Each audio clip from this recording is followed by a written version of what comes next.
What's good, everybody? Monday night AMA, a little bit different, but before we get into it, Adam, this is very fucking important. I want everybody to raise their glass because it's here. It's Expo week, baby. It's fucking Expo week. I'm ready. Mama, we made it. Mama, we made it. Seems like it was so far away back when I ordered tickets, even farther away when I ordered plane tickets. And now we're here. Just a few days away, my big ass is getting in a fucking plane that'll probably be too small for me and flying through the skies on my way to come see you, buddy. How you doing? You ready for this? It's like this mythical event that was always never going to happen. It's here, man. You know, it's like when you're a kid. I can't wait for Christmas, and it just takes forever. But then it finally does come around. Santa's coming to town. I got McNutty coming to town. It's fucking here, baby. I'm jacked. I'm ready, man. Adam, thumbnail you got. My Eagles. I'm in love, right? You sent me the Iowa Hawkeye thing. I get it hung up. Don't worry. We'll get that all worked on after the Expo because that thing is fucking sick and dope.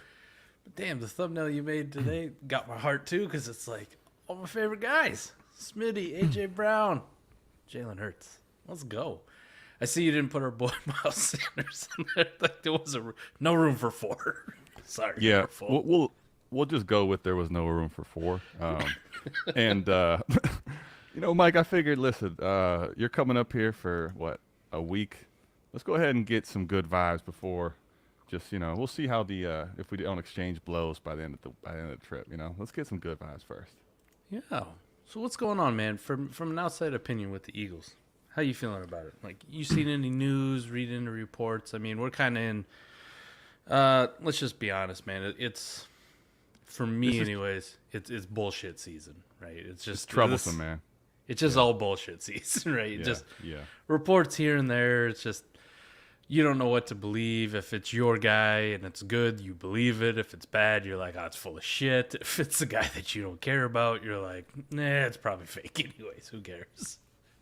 I do feel like there's some stuff in this time that needs to be paid attention to, but I feel like it's troublesome overall where you find people really getting into little stuff in this time of year because they're so desperate for, you know, football back. And the reason I put it up, Mike, is because, you know, today you saw the great pass probably around there to A.J. Brown, that 30-yard touchdown. And it's like, okay, I like it. I'm trying my best to stay even keel on both sides because there's been days where it's like, bro, is Jalen Hurts going to make it through the year? Like, is he, you know, like, just everybody take it easy. I'm excited, man. I really am for you, Devonta Smith, A.J. Brown, Jalen Hurts, but just everybody take a deep breath. We got a long, long way to go before the season's over. So one of the things I like to follow, I still like to read articles, right? Everything now is like podcast or, you know, YouTube videos, that kind of thing, right? But I still like to read some articles. And one of the places I go to quite a bit, I go to bleedinggreennation.com. It's an SB Nation site for the Eagles. And one of the longtime beat reporters cover the Eagles, Brandon Lee Gotten. Shout out to him if he ever listens to anything we do. I listen to all of his podcast shit too, but he was talking about the Eagles, and he does a really good job of like keeping you in the know of like what's real and what's just kind of bullshit coming from left field, right? And I would say this: there's been some concerning things for the Eagles. The one thing that I don't think is concerning, A.J. Brown is that fucking dude. Okay, he has been lights out at training camp so far. Now. His quarterback getting the football sometimes has been a struggle so far through the first half of training camp. But, Adam, it is training camp. I mean, you actually got to go to the Browns camp in person and watch it. You understand that, you know, sometimes it's a little bit different, right? And anybody who's been around team sports, you know it. You played college basketball. I played a little college football. You know, like when you first get back into camp, like, not everybody's in shape. Everybody's hitting on the same cylinders. There's a lot of extra running you do in practice because coach is pissed off because you guys are fucking shit up. But that's what training camp is for. That's what the ramp-up time is for. So, like, some of the struggles and stuff that I hear come out, like, it's to be expected. Not everybody's going to be, like, week 9, all cylinders firing right out the jump. Like, very few people do that. Most people are Give me a few weeks, coach. I'll get into it. You got to get back into that muscle memory, that habits again. So to see like AJ Brown, like the positive stuff come out about him, like just hitting the ground running and just looking to be that dude is very encouraging.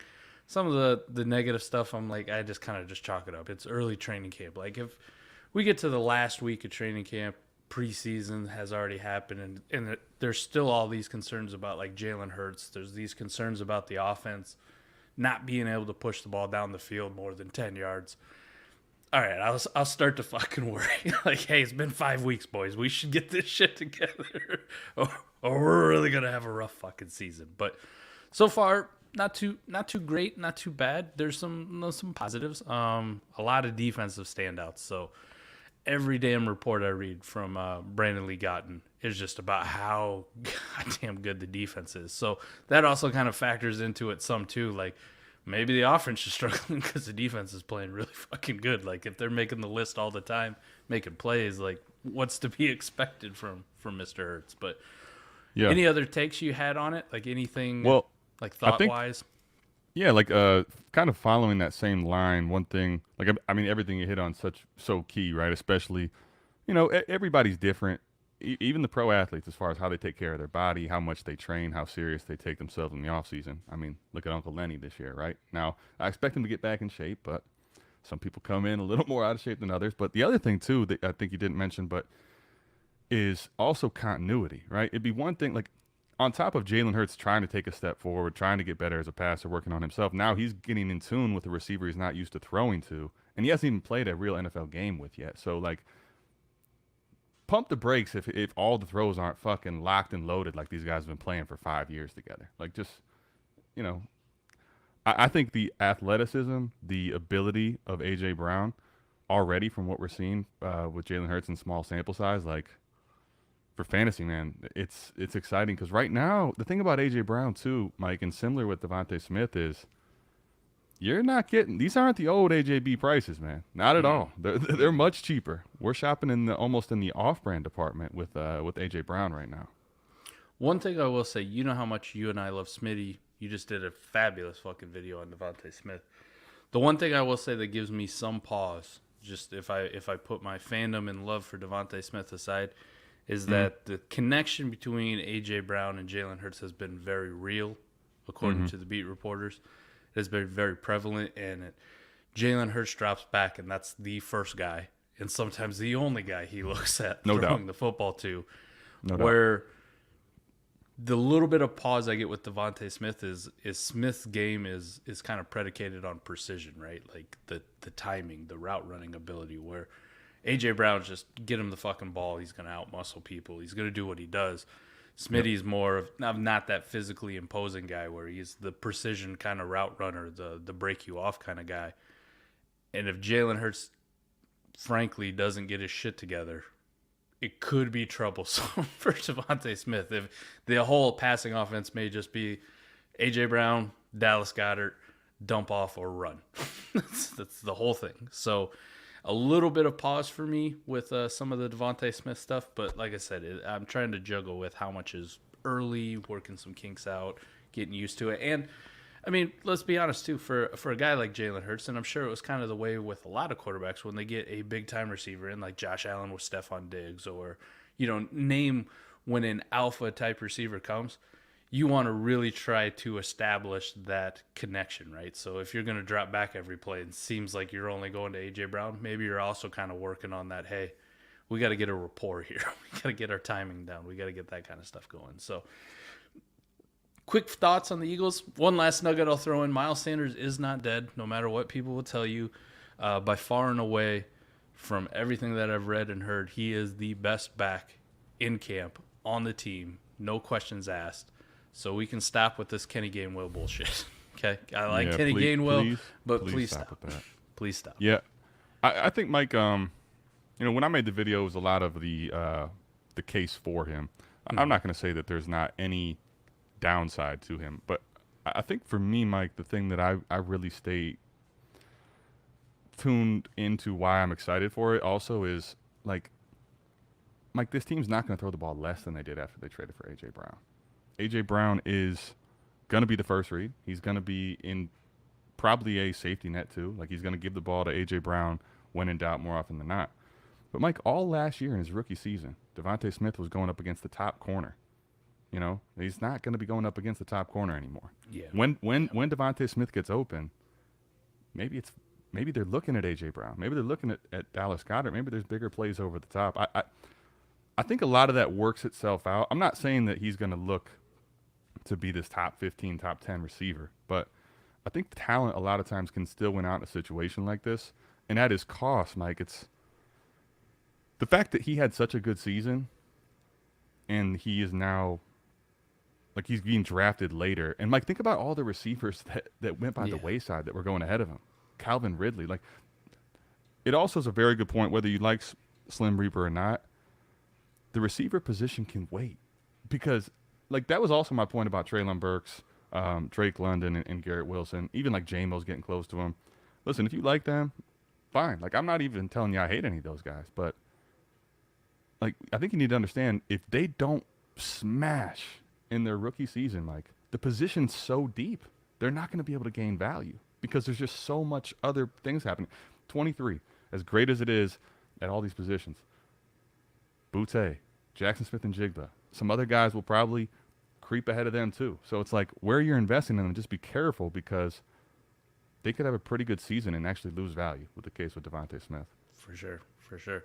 All right, let's dive in. I mean, I don't want to talk about the Eagles all night, even though I could, and it'd make me happy. You don't have to lie. We know you want to, but let's get to the people, you know? For Jay said he's first. He's not lying. What up, Jay? Let's go. Tyler wants some teams reviewed in the Campus to Canton shit league. Let's do it. Jay says hopefully the record news isn't bull. Just a quick thing on him. Like, I've heard he's had a good camp, but we heard that last year too, and that didn't work out so well. Mark wants to know why you can't super chat. Mark, we got to hit 1,000 subscribers. So if you're doing your part, you're subscribed, we appreciate you. Thank you so much for that. Yep. If you're not subscribed, you know what to do to help us get there. Tell your friends, tell your families, tell your league mates. Maybe you don't want to tell your league mates because you like to keep winning their money. That's cool too. Hit the damn button. The Devonta and the Treylon news does equal discount season, right? I saw the little blurb come across today. Treylon's running with the 2s and 3s. It's like, fucking Christ. Come on. Did you see, I should have made it Brees. There was so many things I could have done. Brees running as the third string running back. God damn it. How many years in a row are we going to do this? Every Mike, year? The only thing I'll say is, like, I beg that somebody gives me a buy window on Brees Hall. Please. Like, he is so hard to get right now. So I'd take a buy window on him for sure. Monty, what's going on? Glad you could tap in. What up, Monty? This is why we should start with Koopa's NFL team. He sold that bitch. It's gone. It's over. There's a few. I know somebody else who did that. There's a few people in the league, right? I like it. The people on the NFL side still trading for picks outside of me. I just love that they're chasing second. I mean, I didn't know second was going to be that important to people, but they are going for it, Adam. They are just balls deep. I tell you what, man, I like it just as much. Go ahead and, get out of the rebuild. Go ahead and go to the contending side and let me get some of this value out of here. Liebert, I know he's not in here. Liebert, the hell you doing, man, taking all these college picks? Get out of your pool, right? Mm-hmm. I'm comfortable with it. You can come in my pool because I already own this thing. It's already trademarked. It's done. It's over with. We can just fast forward if you just want to hit the payouts. We can vote on it tomorrow. Mike did it. It's over. We would look at Tyler. Tyler's one of those NFL contenders, or as I like to call them, the pretenders. Tyler says, listen, man, I'm not going to let McNetta go uncontested. I'm coming. I like what he's doing. If you're not a believer in Smith, there's really no reason to trade him right now. I don't think he holds, I'm not going to say much value, but his value is definitely depressed. That's why he's been a buy for Adam and I, because at his prices, geez, I'll take the shot on the talent over the situation all day. Yeah, I'm 7th round startup, sometimes like the 8th round. He's been trending like further and further down. So, like his current ADP, I think is like 705 or 6. But like you said, I saw him. I know go at least in the 8th round of 1, and I don't know. I mean, listen, I just don't think like when you're selling a stock on such a depreciated point, like If you're selling now, you really believe that Devonta Smith is not it.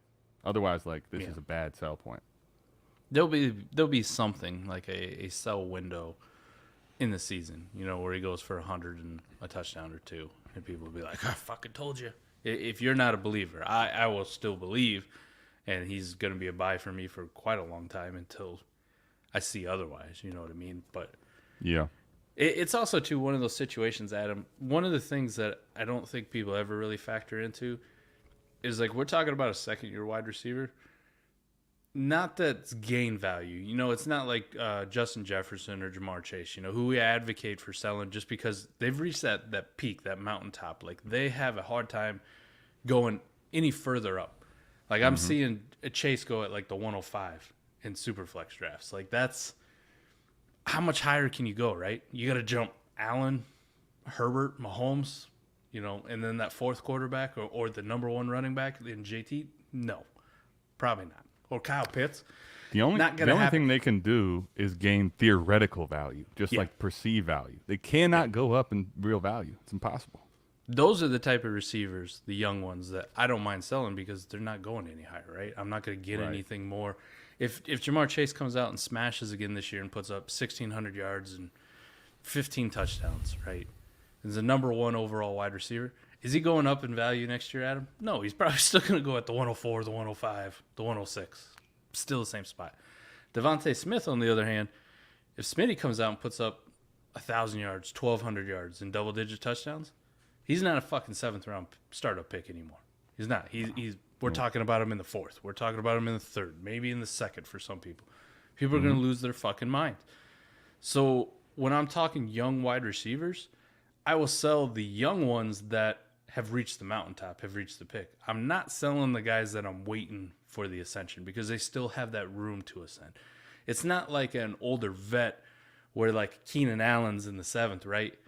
But there's nowhere for Keenan Allen to go up, right? Next year he's going to be another year older. He's going to be in his 30s. People will be like, "Oh, the time's over." It's the Mike Evans thing, right? He just keeps going down. He could absolutely fucking smash this season. And the needle movement is going to be nothing if you're not trending down just because of age. So the young ones who are discounted like Devonta Smith, those are the guys that I want to buy. The one thing I'll say, what I tried to get into and then I kind of got off track was he's going into a second year with Jalen Hurts. And we kind of talked about the precision game and that. Well, what if they get a different quarterback next year, right? What if Jalen Hurts is not it? I'm not saying that he won't be the quarterback next year. I'm just saying, like, if he underperforms with the draft capital that they have, whether that's going to get a vet or maybe they invest, trade up, go for a Bryce Young, a CJ Stroud, a Will Levis, whatever the fuck they wanted to do. Maybe it's a quarterback that more fits or suits Devonta Smith's game, right? Maybe it's not so slanted towards A.J. Brown. So even if, like, this year is just kind of subpar, I mean, you might lose another round, Adam. But there's always that possibility if they trade for somebody like Jerry Jeudy, Cortland Sutton. The bump that they got when Russ came, right? They were both on their way down. We were just about ready to, fuck it, it's over for Jeudy in his second year. We're done. Like, then Russ comes down and it's, oh, shit, I need to take him in the sixth, right? This is the kind of thing that I'm talking about with younger receivers like Devonta Smith. You still have that opportunity. So, all right. Hey, we got a trade question finally. 12-team Superflex tiered PPR. Trade A.J. Brown for Elijah Moore in the 23 first. I'll let you answer first because this was easy for me. Is it easy for you? I'm taking Elijah Moore in the first. Bingo. I like A.J. Brown too. This is an Eagles fan, but come on. Elijah Moore is my guy. Come on, baby. And it's a 23 first? Yeah. Jaden, we appreciate the question, and you're talking to the tear down king. You could go down a little further for the king to go to that one. Yeah, you could.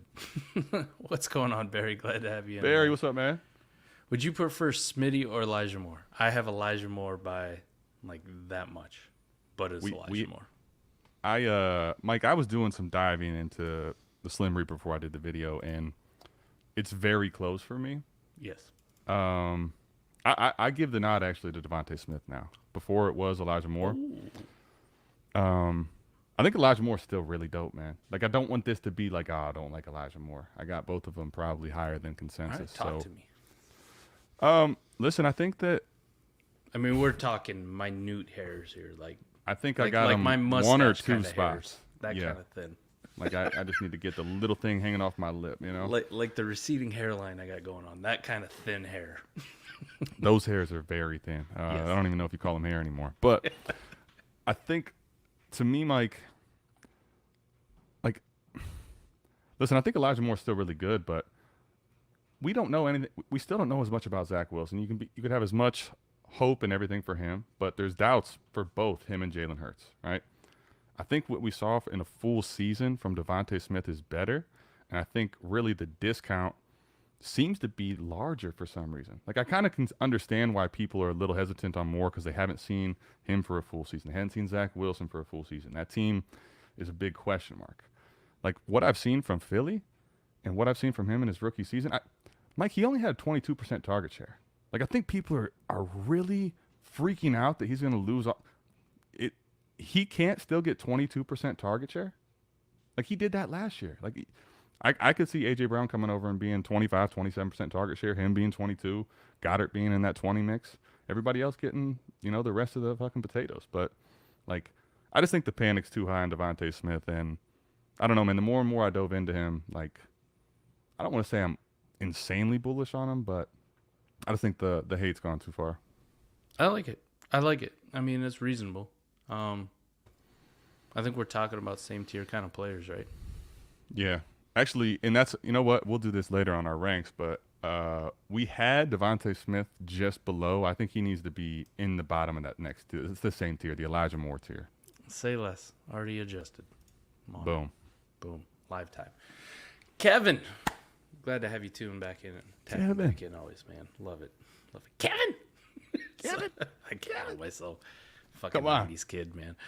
What's up, my guys? Have to ask you, Mikey, as time keeps progressing, are we feeling the same about Antonio Gibson? Still, everyone keeps paying him so much he's a good buy at his price. Mike, I'll let you take this one. I know, look at that face. You see the seating? Yes. Like this. I still feel the same. RB6 for me. I will fucking die on this hill. In case anybody wants to know, it is Sazerac. Rye. All right, yes, still RB6 for me. I get it, though, if you wanted to knock him down quite a bit. My problem is when I look at where we rank him at him, right? You got him at 10, I got him at 6. I think we can agree that tier of like 6 to 10 that we're talking about, these dudes are all the same. I'm not going to say all the same, but these are like the last ones that we really want to go after. There's some other names, right? Like the ETN. Okay, if you like Travis Etienne, I could see that. I can definitely see that. We got him at 11, consensus 11. But after that, I mean, we're talking Kenneth Walker, Alvin Kamara, Austin Eckler, J.K. Dobbins. Okay, Kenny Walker, we have our concerns. Alvin Kamara, we have our concerns about suspension and age. Eckler, age, not production, but age. And J.K. Dobbins, where people are at with J.K. right now. The absolute panic on him. This is why I have such a hard time when people are like, you got to move Antonio Gibson down. And I'm like, how far down can I go? Like, you have him at 10. I think that's the absolute fucking floor, Adam. If you wanted to argue with me at 6, I get it. Like, I'm an asshole for having him at 6. But I'm going to die on that hill. But let's talk your ranking at 10. Still a top 10 running back for you? Yeah, I think to understand here, to really get into the question, okay, one, he's a great buy. So let's just get to that first. Whatever you want to tell your rank is, like, dude, I'm seeing people that are just fucking panic, like insane panic. Get him like in he's not even a first round pick. 6th round. There are people that say he's not even worth a generic first round pick at this point. Oh yeah, so, I would never send a 23 first round. So, one, he's a great buy. Two, I would say this, Mike. You at 6, me at 10. It's bullish no matter what you look at it. Like, over to consensus, me, yeah. To me, I still, in most builds, in most builds, I want to take the other guys ahead of him just because of like the value of trading. And I think if we just did this is our ranks on where we would take them in startups. But the thing with Gibson is it really doesn't matter where I rank him. This is how I feel, but you have to understand that the community and consensus allows you to get him way cheaper than this. So, I mean, I would say right now, Mike, with the Panic and Dobbins, like you have a real conversation probably with him and Gibson.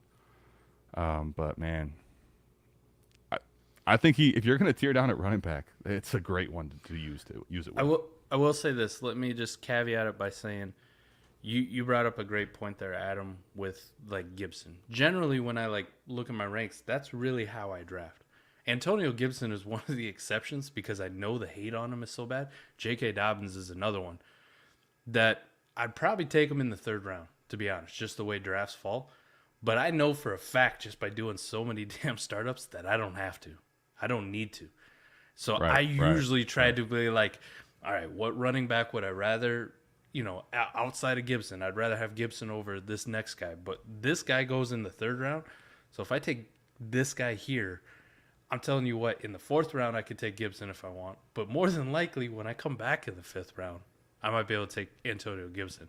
And I don't know how many times here, just in the last 3 weeks, 4 weeks, through all these different startups that I've been doing, I've been hammering a couple just random ones here and there without you, just going into random leagues hey, as long as it's best ball, I'm in. But I don't know how many times I've gotten Gibson in the 5th round. I don't know, and I'm just over the moon. Nah, suckers, I would have taken him in the 3rd. So that's where I'm at on Antonio Gibson. And I get it. If I'm wrong, people are going to come back. They're going to point to the Antonio Gibson video I did a few months ago. They're going to point to everything that I've done about Antonio Gibson and let me have it. But just know the street goes both ways, because if I'm right, I'm going to be fucking insufferable. You're going to have to mute me and mute the words Antonio Gibson on Twitter, because some people are going to get it. We got other questions to get to, but before we get off of this one, let's be clear.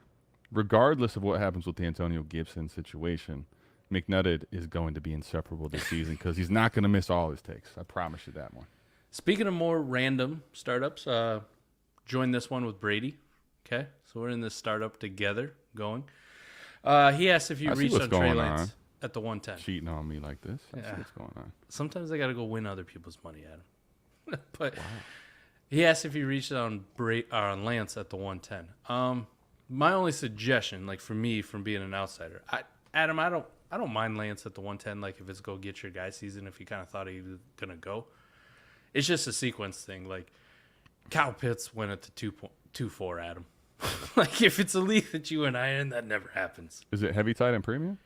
I think just a half point. If I'm all right. Well, right. I mean, in half point, I guess that's where I could understand that going the other way. I don't think so, personally. I mean, he's going at the 202. So you basically said by consensus you have him 5 spots ahead. I don't think you reached. I also don't know what the board was. I know you took him over Pitts. I'm not doing that. But if you really like Trey, I'll tell you this: if you really like Trey Lance, you did not reach, because if he plays well this year, he's going way past 110. To give Brady some credit though, his start was 110 Trey Lance, 2-3 Dak Prescott, right? And if you flip those, nobody'd think twice about it. You took Dak at the 110 and Lance at the 2-3, nobody would even question you. Be like, that's normal. That's where they should go. Bruh, who are you drafting with? But like I said, when I look at the board, the only thing I noticed was Kyle Pitts went at the 2-4 after he took Dak and he took Lance in the first, and I'm like, for me, if I'm sitting there, I would have gone, Kyle Pitts, and then maybe Brady, Dak or Lance. However you Brady, for you to pass on Kyle Pitts, the unicorn, twice though, we may have to have a discussion about that. Adam's little sticker in the background, not going to be happy. Kyle Pitts is very angry. All right, just traded Terrace Marshall for T-Law on 1 QB. Jesus, fuck, give me even at 1 QB. Fuck, I'd rather have T-Law. Yeah. What is there to say? I mean, good job, Patty. How do if you can get rid of Terrace Marshall for anything with a pulse, I'd probably do it. And then, oh my. You should be in prison for that. Dude robbed the Federal Reserve. Yeah, you go to federal penitentiary for that. Super deep at wide receiver is my wide receiver 8. I don't know. I might have him on a team or two. He's my wide receiver 10 or something like that. Adam, he's just a guy. But Patty, I've been meaning to talk to you about that. You should probably lay low for a while. Something about a trident. Is Dobbins someone you would keep in a productive struggle? If not, what would be an acceptable teardown? Yes, yes. The way his value is, like, there's no point selling him now. Right now. You're going to have to wait till he does something really good and people come back. I think he had a little bit of a window this morning, Adam, right? I was at work, but I think he had a little bit when, like, the tweet went out from Schefter that the Ravens are activating J.K. Dobbins off the pup list. Realistic shot to play in week 1. And I'm like, yeah, no shit. I think we've been saying that for a while. And then, like, as I got home and started looking at some of the other stuff, nobody took the tweet the same way I did. Now there's some, like, video of him, like, doing drills or whatever that I guess wasn't flattering. And, like, I thought we were all going to be back home and it was going to be J.K. Dobbins season again. And all of a sudden I got home and I'm like, wait a minute. This isn't what I thought. This is where I parked my car. It's not Jake. It's anti-J.K. Dobbins season. Holy shit. I mean, listen, when you start digging into like how he looks in the videos, like I get it, but this is, listen, I'm not going to do too much on this, man, because it just, it's a hot button for a lot of people right now, I think. And like, I would caution people on getting too in the moment in almost anything. Unless it's like, shit, like there was probably a chance when Cam Akers tore his Achilles that you could have got out really quickly for a first or something, which was acceptable. But just be careful, man, because in the moment you could make a trade like thinking, oh, I got to get rid of him. And then like he's not dead. He's 23. I mean, Mike Willis McGahee in a far different like era as far as medicine had a horrible knee injury and had a long career. Like, I'm not going to say that JK is going to be awesome at some point, but like to act like he's dead, just chill. Just chill a little bit. You brought up Cam Akers there. Remember last year when that happened? And it was like, hey, if you can get out for a late first and you're a contender, go ahead and do it.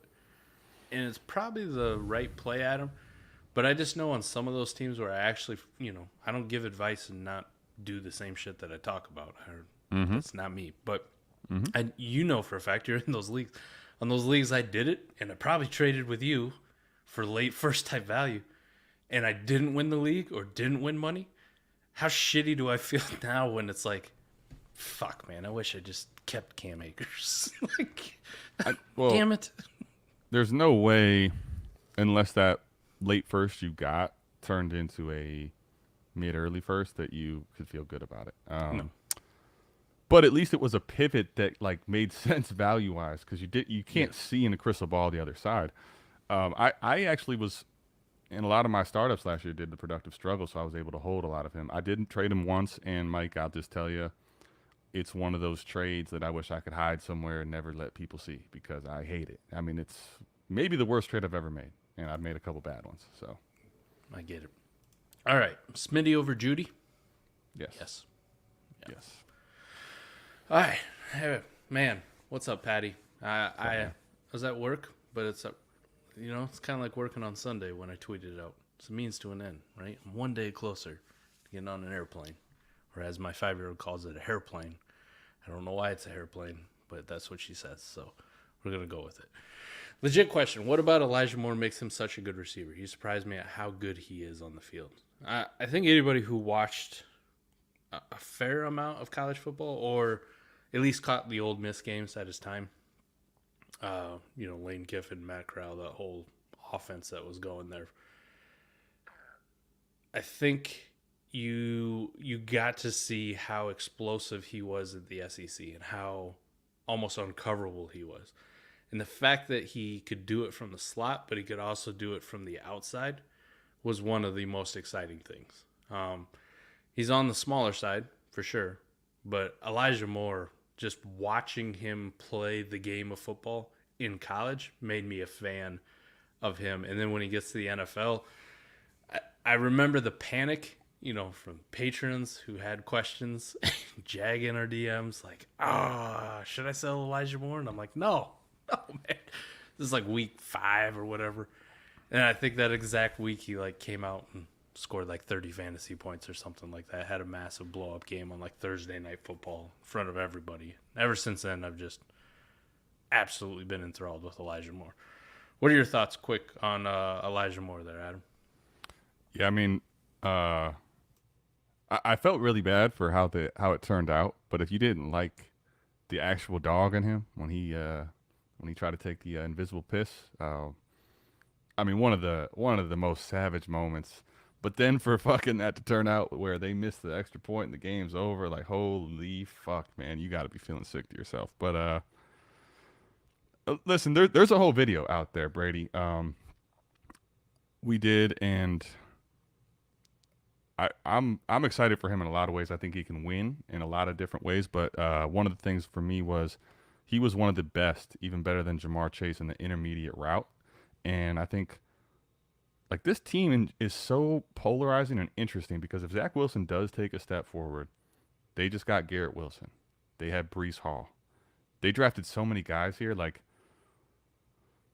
he, and it seems like Mike. It's just this is why the receiver position for me is so like I hate when I'm forced to draft it early, like the one shit league where I was forced to, because like the further I go down the board, it's just so plentiful and valuable. Like I love taking these seventh, eighth. I mean, fucking Ayuk right now, man. Mm-hmm. Hold me back. Like it's just this is going to be the way for me until like I have been proved wrong over and over and over. Like this is my way. I'm sorry. I'm extremely happy to push the button on wide receiver in round 6, 7, 8, 9, 10, 11, 12. Like, there's guys that I like in there all the time, and I just get to get any of these guys that I want. I don't get that choice at a lot of other fucking positions in those rounds, Adam. So for me, that's why it's always been, man, I'm going to take my running backs. If I'm going stud quarterbacks, it's going to be those guys early. Wide receivers, man. Outside of tight end, when I fade the piss out of tight end, wide receivers are, second fiddle. You know what I mean? Like, I will fade tight end, and I'll take all those dudes in rounds 10 through 16 and just throw a bunch of shit together and see what sticks. But wide receivers kind of up there where it's like, I ain't really thinking about any of these guys until, like, round 6, 7, 8, 9. Now, occasionally, you've seen it. I'll do some fucked up strat where it's like, hey, we're drafted with Patriots. I got to be a little bit different than everybody. Chase and Jefferson are here. That we'll see. Let me double tap. Unless I'm drafting with people that are drafting exactly like me, and the board's fucked up. I'm not. There's no way I'm touching them in the first 4. The 5th, depending on who gets there, is where I start really looking. I feel it. All right, 12-team Superflex 4-point pass touchdown. Start 9. Quarterback question: comfort level with a QB room of Stafford and Carr. And his third quarterback is Mariota or Trubisky. Wonder if I should try to trade up to a top 6 quarterback with rushing upside. Depends on the roster, question mark. All right, so let me say, go ahead, Mike. You were ready to dive into that. Go ahead. I was going to say those quarterbacks are good enough as long as the rest of your roster is deep, strong. You got good running backs, you got good receivers, you got a good tight end. Start 9. I generally would like more explosive quarterbacks. But like I said, I mean, if you're rocking JT, Swift, Jefferson, Chase, fucking Kyle Pitts as your tight end, and a start 9, I can sure as fuck get by with Stafford and Carr. Just give me 2 back end QB1s, and I'll be fine. I would say this too. My comfort level is not like extremely high.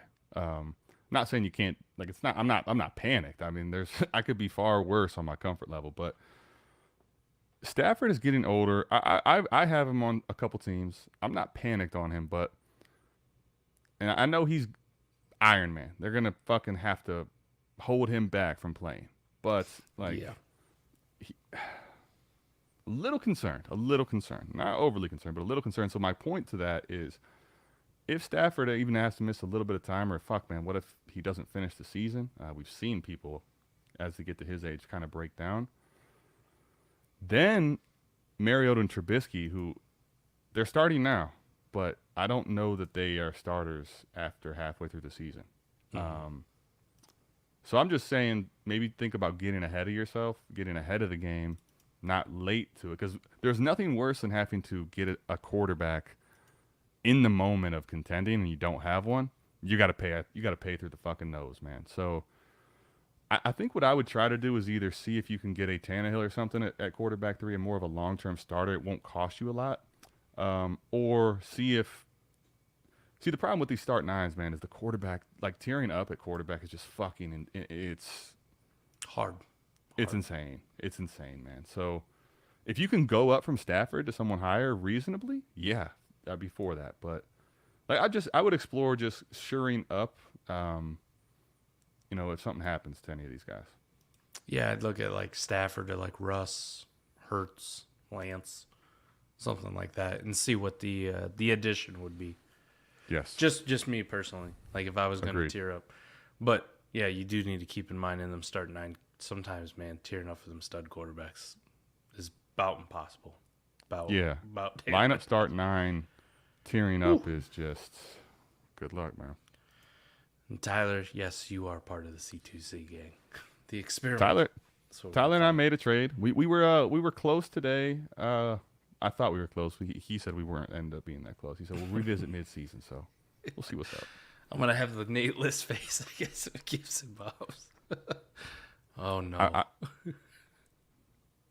Listen, no. Mike. Here's what I know, man. The Nate List face. Yeah. You and I have a couple here with Akers and Gibson that they have the potential to go very right. Yikes. And I don't think there's much of a middle ground, though. Like, I don't see the scenario where it's like, I think we're either going to be really excited and crap in people's face, or we're going to be Nate List face. Ben says in the draft we're doing with Brady, Hurts was a surprise. He went to 108. Where'd he go? 108, Adam. Mike, well, here's the thing. A little shocking. 108's getting close to, like, if he was paid, in my opinion. Mm-hmm. You take 108 if you got a contract tomorrow. Like if he got the bag right now, I don't know how much past 108 he goes. Maybe like 106 at the most. Like you're not going much higher than that. Yeah. Kevin, man, I'm willing to take the shot on him all day at the cost. I mean, people say he costs less than 23 first. If that's the case, you can have like 4 seconds if you want. I don't give a shit. I'll send them. Full set. All right, What would you add to Fields to down tier from Lance? Jesus. Give me a second. That'd be perfect. Adam, for you, you're a Lance over Fields guy. I have it flipped, but I'm trying to think realistically, like same tier. Like it's not. I'll say this: it's not literally anything, right? But I think a second is where it's like, yeah, I'm out because it's the same tier. Like if you give me a second, I'll make the pivot to any one of them. We saw in the trade show the down tier. Trade show was Lawrence for a to first, Fields man. In a first. So let me say this: a second, I would probably like do it, but I would say knowing market and where people are with Fields and Lance and the difference. If you can't actually extract a full first, I'd be testing players in that range that are at first, but probably are like on the border, like a Brandon Ayuk type, like trying to think of some other ones, Smitty, guys in that range that maybe people don't see as like I'm losing a full first, but I think you can get close to a first in value for doing this. I would do it for a second though. All right, 1 QB, 10-man PPR, JMO or a late 23 first and a 25 second. Say you. This is so tough with you know what 10-man for us. Well, I'm thinking about this right now. All right, in one quarterback, 23 does have a lot of running backs, but the reality though is that like a late 23 first, if it's truthfully late, you're definitely looking at JMO I think is just as good as probably the late 23 first. That was my initial impression. Let me be completely honest. I don't play in 1 QB leagues. I definitely don't play in 1 QB 10-man leagues. But if I'm thinking about it, man, one of the appeals to the 23 class, along with, like you said, the running backs, is the fact that this year's quarterback class was so shitty. They only took one.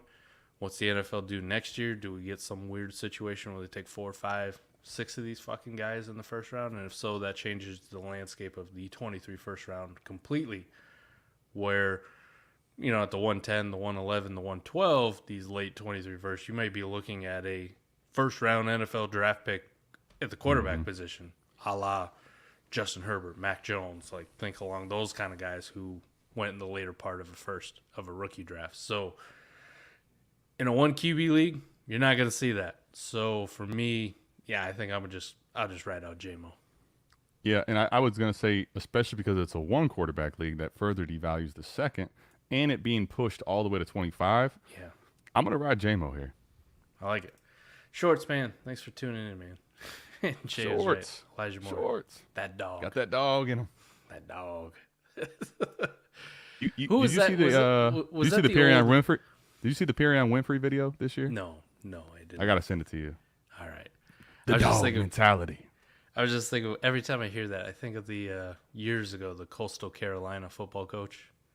Oh, this is back before Coastal Carolina was Division One, and I just remember the clip where he's like, "We got a bunch of cats, meow." That fucking clip of him in the interview was awesome. Great. Yeah. All right, review the Shonda C2C Clears. team. View it as kind of punting this year. Well, let's take a look at it. Let me pull up his Tyler's yeah. team? Let's pull it up here. See what he did so far. Is he what side are you talking about? What side is he asking for? Was he asking for a review of both sides or just? I'm just gonna look at his NFL team here. Okay. So I think he traded away a lot of his college stuff because he's got a lot of extra NFL picks. Well, he traded away all of it because I only had 3 things to try to trade for this morning. So. That's true. All right. So on the NFL side, he's got Lance and Watson. Yeah, you got Watson. You're kind of punting, right? Kind of punting. Breece Hall, Dobbins, Nick Chubb. Adam, what do you think about that? Fit your direction? I'm trying to figure out what you're trying to do though, because like I get it with the first few pieces, but then like Chubb doesn't really. I mean, you got to move him. It's not impossible to move him, but it doesn't really fit the idea there. Mark Andrews, so J.K. Walker.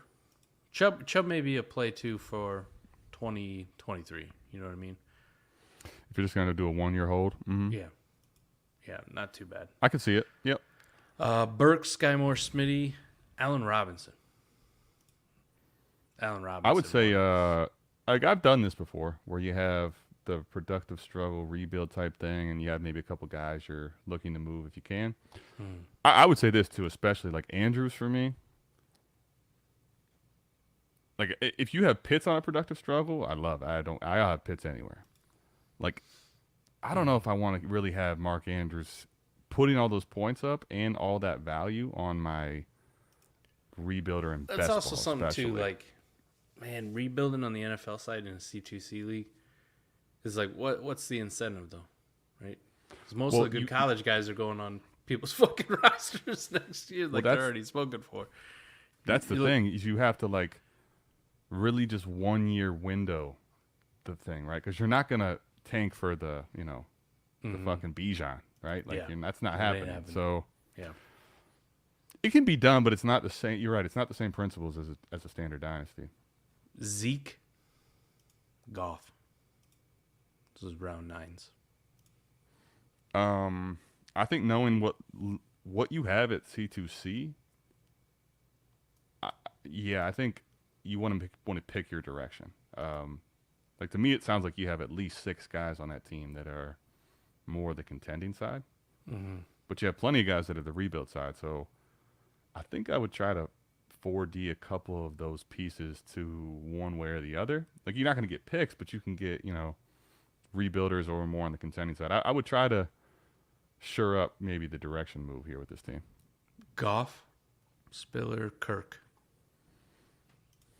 Spiller's fine on a rebuild. Kirk, I'd probably want to move on a rebuild.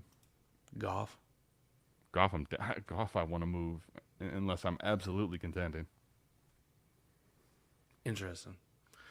We just had an auto pick in this league too, so that's cool. That's like while I'm looking at it. NFL or NCAA side? The NFL side. I was like, who was the auto pick?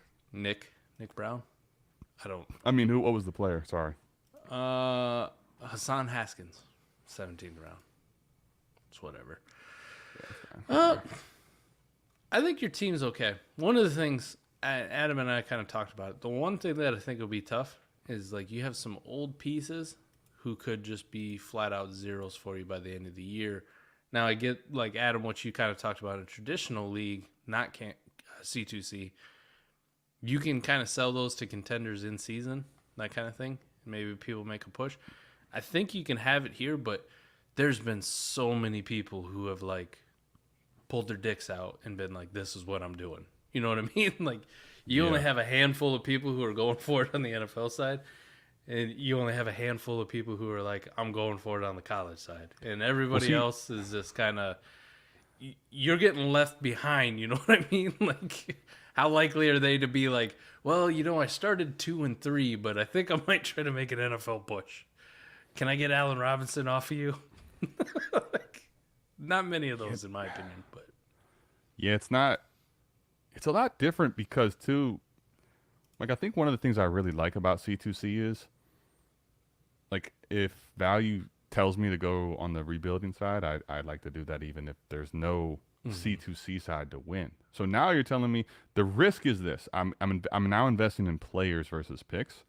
So to me, there's much more risk in a player than there is in a pick that's not going to lose value. I mean, like even some of these freshmen and sophomores that we think are great college, like high school prospect college players, they bust. We've seen it a million times. So it's riskier there, but you can win on the C2C side while rebuilding for the NFL side and then carry some of those over. So there's a lot like it's very intriguing for me if you do want to rebuild in the C2C. I know how we made a good deal in that because people hate both of our teams. They hate the fact that my NFL team's stacked, and they hate the fact that your college team is stacked. And that's how I know that we made a really fair deal where it sounded stupid, didn't it? Your first 3 NFL startup picks for my first 8 college picks. And yeah, it sounds stupid. And I remember I actually offered you the reverse, right? I'll give you my first because I had started with because I started with Pitts, Russ, and Stafford, which is like that team maybe wants to move to win. And honestly, like I you know, because I don't. This is only we have one C2C league we manage together. This is the first time we're doing it on our own, and so I'm like kind of thinking like, man, like startup pick values and trying to like, you know, when we get to the 6th, 7th, 8th, like, yeah. So I was close on both of them, but and then you were like, you know, if you're scared, well, I'll do it the other way. So I was like, man, you know what? Fuck it. Let's one way or the other, whichever way I pick, like let's pick our directions opposite each other, and it worked out well. So we'll see what happens. But man, I'll tell you the one thing that did suck for me is you see that sticker in the background. I'd already picked Pitts, and I was really happy with that pick, and I was like, fuck, man. Like I got not only I got to sell Pitts, but I got to sell it to McNutted. That almost made me take the NFL side. almost, man. Hey, I just know it was good though because when we posted it, the Heisman and talked to it, Ray's like, God, Mike, your team's ridiculous. And then Brandon posted a screenshot of your college team, and he's like, holy fuck, how's that happen? It's like he likes both teams, and we've only made one trade to get together. So I'm like, boom, great fucking deal, great deal. You got a killer college roster, I got a killer NFL roster. What's nice too is after that trade, then like it gives everybody else kind of a sense of what you're trying to do. Yeah. So it opens the floodgates as far as at least people DMing you and talking to you about deals. Maybe you don't get them done, but it gives a bigger window, I think. All right, Castle Black, our fucking Discord patron giveaway. Proud owner of a brand new midnight green Devonta Smith jersey that's fresh as fuck. So, a Slim Reaper jersey. Damn. Are you still in on James Cook as an asset that the rest of the community likes? So draft him and trade him. Check. Yes, still in. First part. Not only just because he's an asset. Like, that was kind of it. Ray talked me into it a little bit more, and I've kind of been in on James Cook where, like, the possibility of him scoring, like, 12 to 14 fantasy points per game is very real, and he doesn't actually have to run the ball all that much to do it, right? We were kind of looking back at some scat back types that fit his mold and, like, what they did and how many fantasy points they scored. Like, I mean, we're talking a guy, if he gets, like, 60 catches, which is very realistic with losing Cole Beasley, you know, the way the kind of offense is up tempo and run. 60 catches is pretty easy for him. We're only talking like the guy has to get like 80, 90 carries, maybe like 400 yards. And we're talking about a guy who falls in the end zone a few times, and we're looking at 12 fantasy points per game. And 12 fantasy points per game makes you fucking relevant, makes you an RB2. So from that standpoint for James Cook, yes. And then the things that'll go along with it, if he's an RB2 in his rookie year with Josh Allen with that offense, we know what that's going to do to the value. So Yeah. that first part, yes. Or are you warming up to him potentially being a nice point scorer for your team? Fuck, I should have just read the whole question. You answered the second question without reading it, but real quick, my point would just be yes, definitely still the first for me would be yes. That's the main reason I'm in. I would say the second one, to me, it really actually this is one of those guys that kind of depends on the format for me. Like in best ball, I'm very intrigued in keeping James Cook if I can't get out at the real value. In lineup, I'm not saying you can't still have him in lineup and it can't still be a point scorer. These type backs for me though, Mike, in lineup tend to be infuriating because he may finish at 12 or 13 points in a fantasy like per game, but these guys, not all of them, but they tend to be more up and down, and then picking like, yeah, this is the week Josh Allen's going to hit him for 7 catches and 50 yards and a touchdown. Like that can be really difficult in lineup. Love it. Castle Black loves your Kamara jersey. He's a new man. jersey enthusiast. Hey, you know what? Welcome to the gang, and you got to like the thumbnail, seeing your guy on there with that midnight green too. Tyler said Chubb was the last pick running back when he drafted. That's a goddamn lie because Antonio Gibson went 5 picks later. What, Mike? What kind of slander is this on our man Antonio Gibson? I'm just kidding, Ty. I get it from the value. Sky Moore hype. Them legs are looking nice. Are you buying it, Adam? Listen, cost, I just see fucking plays all the time. I'm okay. I'm okay at cost. I'm not heavily exposed to Sky Moore. I think I'm not. I'll say this: there's later guys that I still would rather have at a discount. So I'll say that. Let me go ahead and I'll give you examples in the ADP currently. So Sky Moore's coming off at 806. I'll take Ayuk ahead of him easily. 5 picks later. I will take. Honestly, like this is. I still like. I want George Pickens, man. I'm gonna readjust my ranks. I think people have been convincing themselves that he can't do anything this year because there's other guys in the way, and I'm not even sure that that's correct. And I think that like I like him a lot better as a prospect. So you give me a plus to go down to George Pickens, I'm in. Or I can wait around and start up, I'm in. Mike, I'll even still like you go down 2 rounds to fucking our boy Dotson. Like it's just I don't have a problem with him at cost. There's people I prefer. That's why I don't have much of him. I get it. I did read a report though that from a beat reporter that while the outside world, us, sees all these Sky Moore hype videos and everything else, Juju's the guy. Juju. The guy. He's just different than every other wide receiver on that roster right now. So take that for what it's worth. There's always some hype, but then I always dig in a little bit more. I just want to see what's true, what's not. I'm not saying the Sky Moore stuff isn't true. I'm just saying that this is one beat reporter saying that, hey, boom. You know, this is Juju. The one thing I can kind of like, I think it's putting his value up, and I kind of can understand is like if Sky Moore is one of these receivers that starts to break out late in the year, and he looks like he's maybe the one with Patrick Mahomes, like you're gonna have a hard time prying that guy. So I think like that's kind of baked in. So I get it if that's like your idea. Boom, love it. Kyle, sorry, I thought I gave notice last week, but if you didn't catch it, I understand. With the Expo and everything going on, we got to push a little bit more up, and then this will answer Jay's question here because I will be there Wednesday night late, but we'll be there together all day Thursday.